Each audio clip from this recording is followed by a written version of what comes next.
Sri Sivasakthi TV நேயர்களுக்கு அன்பான வணக்கங்கள். உங்கள் பாரம்பரிய அருள்வாக்கு ஜோதிடர் பாலசுப்ரமணியன் அடியனின் அன்பு வணக்கங்கள். என்றும் குருவழியில் குருவை நேசிப்போம், குருவை போற்றுவோம். நம்ம தொடர்ச்சியா பாத்தீங்க அப்படின்னா மாத பலன் பார்த்துட்டு வந்துட்டு இருக்கோம். இந்த மாத பலனை தொடர்ச்சியா பாத்தீங்க அப்படின்னா இந்த கிரகத்தினுடைய குரு பகவானுடைய வக்ரம் பெற்று இருந்தார். இது வரைக்கும் அந்த வக்ரம் நிவர்த்தி பலன் பார்க்க போறோம். அதாவது குரு பகவானுடைய வக்ர நிவர்த்தியோடைய பெயர்ச்சி எப்படி இருக்கும் அப்படிங்கிற ஒரு விஷயத்த நம்ம பார்ப்போம். இதுல பாத்தீங்க அப்படின்னா இந்த ரிஷபராசியில குரு பகவான் இருக்காரு. செவ்வாய் பகவான் பாத்தீங்க அப்படின்னா மிதுன ராசியில பயணம் செய்யறாரு. அவர் கடகத்துல இருந்து மிதுனத்துக்கு வக்ரம் பெற்று பின்னோக்கி நகர்ந்து வந்திருக்காரு செவ்வாய் பகவான். கேது பகவான் பாத்தீங்க அப்படின்னா கன்னி ராசியில பயணம் செஞ்சிட்டு இருக்காரு. சூரியன் புதன் மகர ராசியில பயணம் செஞ்சிட்டு இருக்காரு. சனி பகவான் பாத்தீங்க அப்படின்னா இவ்வளவு நாள் வக்ரத்துலதான் இருந்தாரு. இப்ப வக்ர நிவர்த்தி ஆகி அவர் பாத்தீங்க அப்படின்னா கும்பராசியில பயணம் செய்யறாரு. இந்த சுக்கிரன் ராகு ரெண்டுமே பாத்தீங்க அப்படின்னா மீன ராசியில பயணம் செய்யறாரு. ஒரு கிரகத்தினுடைய நிலை பாத்தீங்க அப்படின்னா வக்ரம் பெற்று இருந்தா என்ன பலனை கொடுக்கும், வக்ர நிவர்த்தி ஆனா என்ன பலனை கொடுக்கும், அப்ப இந்த குரு பகவானுடைய வக்ர நிவர்த்தி எப்படி இருக்கும் அப்படிங்கிற ஒரு விஷயத்த இந்த 12 ராசிக்குமே நம்ம ஒவ்வொரு ராசியா விரிவா பார்த்துருவோம். அன்பார்ந்த தனுசு ராசி அன்பர்களே, தனுசு ராசி அப்படின்னாலே பாத்தீங்க அப்படின்னா ஒரு ஆண் ராசியும் கூட. தனுசு ராசி பாத்தீங்க அப்படின்னா குரு பகவானுடைய சொந்த வீடு. தனுசு ராசி அப்படின்னாலே பாத்தீங்க அப்படின்னா ஒரு ஆண் தன்மை இருக்கும். ஆணா இருந்தாலும் சரி, பெண்ணா இருந்தாலும் சரி, சிறு குழந்தைகளா இருந்தாலுமே அந்த ஆணுக்குள்ள ஆதிக்கமான ஒரு செயல் அப்படியே இருக்கும். ஒரு பெண் நிர்வாகம் பண்றாங்க அப்படின்னா ஒரு ஆபீஸோ இல்ல ஒரு குடும்பமோ மற்ற விஷயங்கள் ஏதோ ஒரு நிர்வாகம் பண்றாங்க அப்படின்னா அவங்களுடைய நிர்வாக திறமையும் கட்டுப்பாடும் எல்லாமே ரொம்ப சிறப்பா இருக்கும். அப்படிப்பட்ட இந்த தனுசு ராசிக்கு உங்களுடைய ராசிநாதன் உங்களுடைய 6ஆம் இடமான ரிஷப வீட்டுல பாத்தீங்க அப்படின்னா வக்ரம் பெற்று இருந்தாரு. அதாவது ஒரு கிரகம் 6ஆம் இடமான அசுபஸ்தானத்துல போய் வக்ரம் பெறுறதுங்கிறது ரொம்ப சிறப்பான விஷயம்தான். அவர் குரு பகவான் எந்த இடத்துல இருந்தாலும் இருக்கக்கூடிய இடத்தை விட அவருடைய பார்க்கக்கூடிய பார்வை மூலியமா 5ஆம் பார்வை, 7ஆம் பார்வை, 9ஆம் பார்வை பார்க்கக்கூடிய பார்வை மூலியமா அவர் நல்லதை செய்யறதுக்கான வாய்ப்பு உண்டு. இது இயல்பான விஷயம். அப்ப இந்த தனுசு ராசிக்கு நல்லது நடக்குமா அப்படின்னா உங்களுக்கு இந்த குரு பகவான் 6ஆம் இடத்துல இருந்து உங்களுடைய 10ஆம் இடமான தொழில் ஸ்தானத்தை பாக்குறாரு. 1. அடுத்து உங்களுடைய 12ஆம் இடமான அயனம் சயனம் போகம் சொல்லக்கூடிய இடத்தை பாக்குறாரு. உங்களுடைய 2ஆம் இடமான வாக்குஸ்தானத்தை பாக்குறாரு. பொதுவாகவே இந்த தனுசு ராசியை பொறுத்தவரை பாத்தீங்க அப்படின்னா இந்த 2024 அப்படிங்கிறது ஓரளவுக்கு நல்லா இருந்துச்சுன்னே சொல்லலாம். இந்த 2025 பாத்தீங்க அப்படின்னா 29/3/2025 வரைக்கும் பாத்தீங்க அப்படின்னா ரொம்ப சூப்பரா இருக்கும்.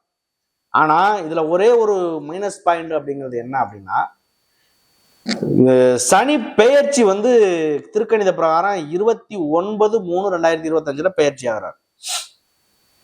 பெயர்ச்சியாகி உங்களுக்கு அர்த்தாஷ்டம சனி, அதாவது பாத்தீங்க அப்படின்னா உங்களுடைய ராசிக்காக அர்த்தாஷ்டம சனி வரப்போகுது. உங்களுடைய ராசிக்காக 4ஆம் இடத்தில் சனி பகவான் சஞ்சாரம் செய்யக்கூடிய காலமே அர்த்தாஷ்டம சனி காலம். அது எந்த ராசிக்கா இருந்தாலும் சரி. அப்ப இந்த சனியினுடைய தாக்கம் வரும் பொழுது பாத்தீங்க அப்படின்னா கண்டிப்பாக லக்னம் நல்லா இருந்து, லக்னாதிபதி நல்லா இருந்து, இன்னைக்கு நடக்கக்கூடிய தசாபுத்திகள் நல்லா இருந்து, கோச்சாரங்களுடைய ஒத்துழைப்பு இருந்து, விதி ஜாதகம் நல்லா இருக்கு அப்படின்னாலே உங்களுக்கு எந்த விதமான கஷ்ட நஷ்டங்கள் இல்லை. உங்களுடைய விதி ஜாதகத்துல லக்னம் நல்லா இருக்கு, லக்னாதிபதி நல்லா இருக்கு, சுபக்கிரகங்களுடைய பார்வை இருக்கு அப்படின்னா நீங்க இந்த வீடியோ பார்க்கணுங்கிற அவசியமே கிடையாது. இந்த வீடியோ பாத்தீங்க அப்படின்னா லக்னம் நல்லா இல்ல, லக்னாதிபதி வக்ரம் பெற்று இருக்காரு, ராசி நல்லா இல்ல, இப்படிப்பட்ட நபர்கள் தான் இதை பார்க்கணும். ஏன்னா இதுக்கு உண்டான நிவர்த்தி இதுல கிடைக்கும். அப்படிப்பட்ட உங்களுக்கு இந்த தனுசு ராசியை பொறுத்தவரை பாத்தீங்க அப்படின்னா இந்த அர்த்தாஷ்டம சனி வரப்போகுது அப்படின்னாலே பாத்தீங்க அப்படின்னா வண்டி வாகனங்கள்ல போறது, வெளியூர் வெளிநாடு போறது, ஒரு காலு சம்பந்தமான பிரச்சனைகள், இதெல்லாம் கொஞ்சம் கவனம் தேவை. எங்க வேணாலும் போகலாம். உள்ளூர்ல வசிக்கிறத விட வெளிநாடு போறது, வெளியூர் போறதுங்கிறது நல்ல விஷயம்தான். ஆனா அங்கே போனாலுமே ஒரு நிதானமான ஒரு செயல்பாடு அப்படிங்கிறது கண்டிப்பா வேணும். அதுதான் இந்த சனியினுடைய தாக்கம். இந்த தனுசு ராசியை பொறுத்தவரை குரு பகவான் வந்து 6ஆம் இடத்துல வந்து 10ஆம் இடம், 12ஆம் இடம், உங்களுடைய 2ஆம் இடம். உங்களுடைய 2ஆம் இடத்தை வாக்குஸ்தானத்தை பார்க்கிறாரு. மகர ராசி 2ஆம் இடங்கிறது மகர ராசி. மகர ராசியை குரு பகவான் பார்க்கறது ரொம்ப பெரிய விஷயம். 2ஆம் இடங்கிறது ஒருத்தருக்கு 2ஆம் இடத்துக்கு குருவினுடைய பார்வை இருக்குன்னா, 2 அப்படிங்கிறது தனஸ்தானம், தனம்னா பணம், வாக்குஸ்தானம், குடும்பஸ்தானம், அடிப்படை கல்வி ஸ்தானம்.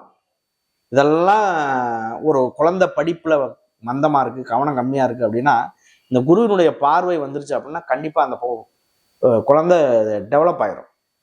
படிப்புங்கிற ஒரு விஷயம். அப்ப இதை பொறுத்தளவுக்கு வந்து பாத்தீங்க அப்படின்னா, குடும்பத்துல இருந்து வந்த குளறுபடியான ஒரு நிம்மதி இல்லாத விஷயங்களுக்கெல்லாம் நிம்மதி கிடைக்கும், பண வரவு செலவு கிடைக்கும். அந்த மாதிரி உள்ள ஒரு நேரங்கள்ல வந்து பாத்தீங்க அப்படின்னா, இந்த குரு பகவான் உங்களுடைய 10ஆம் இடமான தொழில் ஸ்தானத்தையும் பார்க்கிறாரு. ரொம்ப பெரிய விஷயம்ங்க. அதாவது 2, 6, 10 அப்படியே வேலை செய்யும். ஒரு திரிகோணம் ஒரு நல்லது நடக்குது, 2ஆம் இடத்துக்கு நல்லது நடக்குது அப்படின்னா 6ஆம் இடமும் வேலை செய்யும், 10ஆம் இடமும் வேலை செய்யும் மறைமுகமா. அப்ப 6ல இருந்து பார்க்கக்கூடிய குரு பகவான் உங்களுடைய 10ஆம் இடமான தொழில் ஸ்தானத்தை பார்க்கிறாரு. தொழில்ல வந்து பாத்தீங்க அப்படின்னா, இன்னைக்கு தொழில் ஸ்தானமான கன்னி வீட்டுல வந்து பாத்தீங்க அப்படின்னா கேது பகவான் இருக்காரு. 10ல் ஒரு பாவி கிரகம் இருக்கணும் அப்படிங்கிறது தான் ஒரு கணக்கே. ஒருவருடைய ஜாதகத்துல 10ல வந்து ஒரு பாவ கிரகம் இருக்கு அப்படின்னா அது வந்து பாத்தீங்க அப்படின்னா தொழில்ல முன்னேற்றத்தை கொடுக்கும்னு சொல்றாங்க. ஆனா குரு இருந்தாரு, 10ல குரு இருந்தா பதவியும் பறிபோகும்னு சொல்லுவாங்க.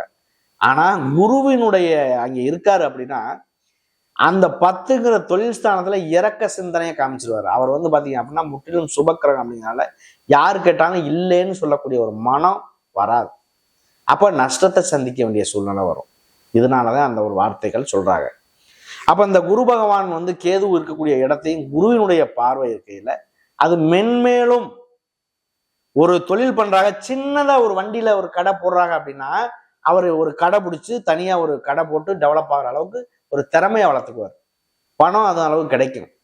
கண்டிப்பா அந்த ஒரு மாற்றத்தை உருவாக்கக்கூடிய ஒரு காலகட்டம்னு கூட சொல்லலாம்.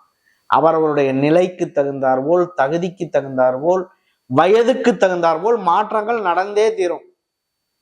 சின்ன வயசுல பெரிய கோடீஸ்வரன் கூட ஆகுறாங்க, அது எல்லாருக்கும் அமையாது இல்ல. ஒரு நிலை வந்து கர்ம வினைக்கு உட்பட்டு நடக்குது. அது யாருக்கு கிடைக்கணும் அப்படிங்கிறது விதி இருக்கணும். அந்த விதி எழுதப்பட்ட விதி அது. அப்ப அது எல்லாருக்கும் கிடைக்கிறது இல்லை.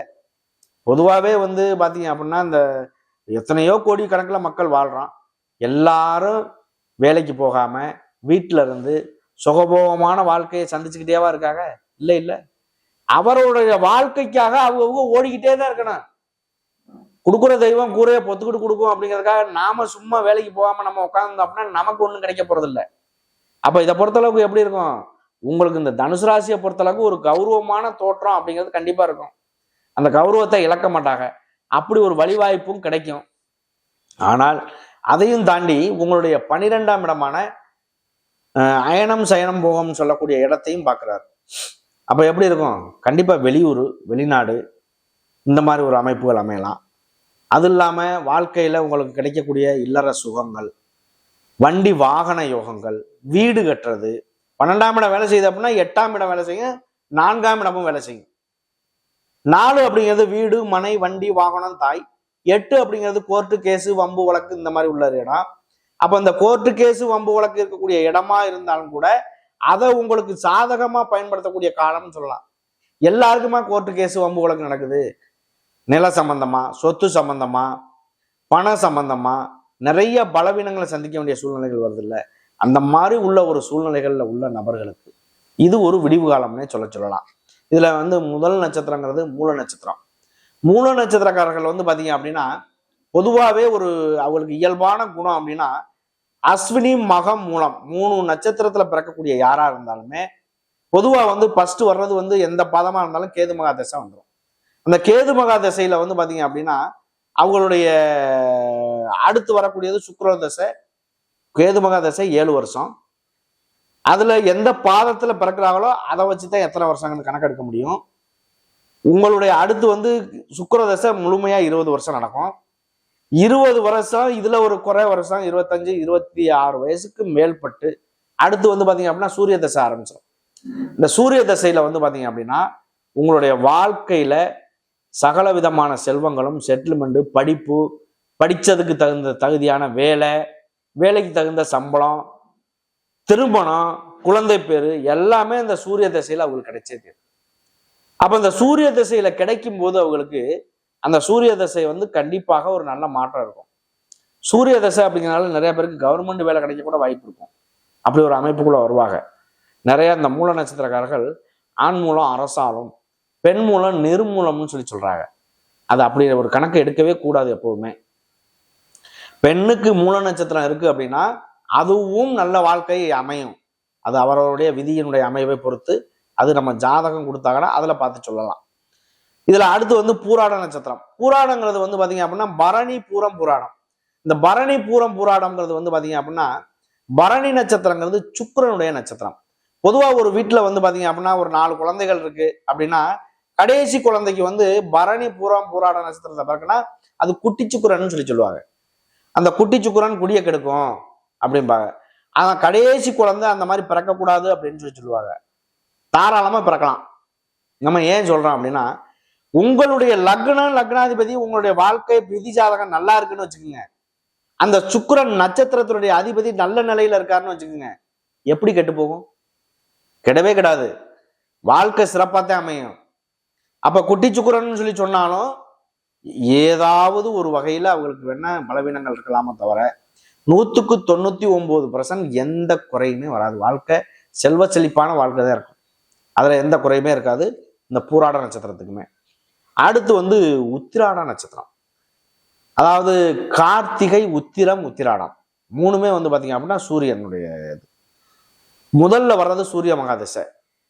அந்த சூரிய மகாதசையில வந்து பாத்தீங்க அப்படின்னா அந்த குழந்தை பிறக்குது அப்படின்னா சூரியனுடைய நட்சத்திரத்திலேயே அது பிறக்குது, அப்படி சுயசாரத்திலேயே பிறக்குது அப்படின்னா எப்படி இருக்கும்? ஆளுமை திறன் இருக்கும். ஆணா இருந்தாலும் சரி, பெண்ணா இருந்தாலும் சரி, ஆளுமை திறன் அவங்களுக்கு இருக்கும் கண்டிப்பா. பொதுவாகவே இந்த தனுசு ராசி அப்படின்னாலே அந்த ஆளுமை திறன் இருக்கும். அதுலேயும் வந்து சூரியனுடைய நட்சத்திரம் அப்படிங்கிறனால அது ரொம்ப சிறப்பான விஷயமாகவும் அமையும். அப்படிப்பட்ட நபர்களுக்கு இந்த குருவாகப்பட்டவர் உங்களுடைய தனுசு லக்கணமா இருக்கட்டும், தனுசு ராசியா இருக்கட்டும், அந்த ராசிநாதன் வந்து சொந்த வீட்டை பார்க்கக்கூடிய ஒரு நேரம் வந்து பாத்தீங்க அப்படின்னா உங்களுடைய 7ஆம் இடமான கலத்திரஸ்தானமான மிதுன வீட்டுக்கு போய் உங்களுடைய ராசியை பார்ப்பார். அது எப்போ? 14/5/2025. அப்போ வந்து பாத்தீங்க அப்படின்னா இந்த 2025 அப்படிங்கிறது ஒரு விடிவு காலம் பிறந்தே தீரும். எல்லா கிரகமே ராஜ கிரகங்களான குரு பகவான், சனி பகவான், ராகு, கேது எல்லாம் பெயர்ச்சி ஆகுது. அப்ப இதுல இல்லாத ஒரு மாற்றம் இல்லை. பொதுவா வந்து சனி பெயர்ச்சி ஆகுது அப்படின்னா தன்னை அறியாத ஒரு பயம் அப்படிங்கிறது எல்லாருக்குமே வரும். ஆகா சனி பெயர்ச்சி இப்படி இருக்கே அப்படின்னா ஏன் குரு பகவான் வந்து 1 வருஷம் பயணம் செய்வாரு, ராகு கேது 1.5 வருஷம் பயணம் செய்வாரு, சனி பகவான் 2.5 வருஷம் பயணம் செய்வார் ஒரு ராசியை கடக்கணும். சரி, இந்த 7.5 சனி நடக்குது அப்படின்னா உங்களுடைய ராசிக்காக 12ஆம் இடத்துல சனி பகவான் இருக்காருன்னா விரயச்சனியாகவும், உங்களுடைய ராசியிலேயே பயணம் செய்தாருன்னா ஜென்மச்சனியாகவும், உங்களுடைய ராசிக்கு 2ஆம் இடத்துல பயணம் செய்தாருன்னா அதை வந்து பாத சனியாகவும், 12ஆம் இடத்துல இருக்கான பாத சனியாகவும் அதை எடுத்துக்கிறோம். அப்ப 7.5 வருஷம் அதனுடைய தாக்கம் இருக்கும். பொதுவா பொங்கு சனி, மங்கு சனி, நீசம் பெற்ற சனி. இந்த பொங்கு சனியில அவங்களுடைய வயசு அந்த 30 வயசுக்கு மேல ஆகுதா, அப்போ வீடு வாங்குறது, வண்டி வாகனம் வாங்குறது, எல்லா சகல விதமான செட்டில்மெண்ட்டுமே இந்த சனியினுடைய தாக்கத்துல தான் நடக்கும் உங்களுக்கு. அப்ப அப்படிப்பட்ட இந்த உங்களுக்கு வந்து இந்த மூலம், பூரம், பூராடம், உத்திராடம் 3 நட்சத்திரத்துக்குமே இந்த குரு வக்ர நிவர்த்தி பயிற்சி வந்து ஒரு வாழ்க்கை நல்ல வாழ்க்கை அமைய வாய்ப்புகள் உண்டு. நன்றி, வணக்கம்.